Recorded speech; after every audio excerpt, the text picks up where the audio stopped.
so the reason I asked you guys if you'd ever used your protein for something other than shakes is because I hadn't, and now I've started to, and I'll never look back. Okay, so I discovered this little recipe, and it's berry chocolate mousse, and I have to share it with y'all. Here we go. What I use is coconut yogurt, almond butter, berries, and the secret ingredient, Casa's chocolate plant-based protein. First things first, you'll get a bowl and add your desired amount of coconut yogurt. Then you'll add 1 scoop of Casa's chocolate protein. I personally love this stuff because in the past I've bloated from proteins, and that's not the case with this, and it's all natural ingredients. Once it's all mixed up, you will add raspberries and some blueberries. Lastly, you will top your bowl with a little bit of almond butter.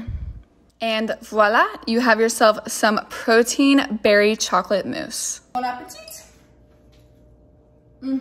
Seriously, so yummy. I can't believe there's such thing as a healthy dessert, but here we are. Also, if any of you come up with a yummy recipe using Casa protein, please send my way. Your girl needs all the good ideas.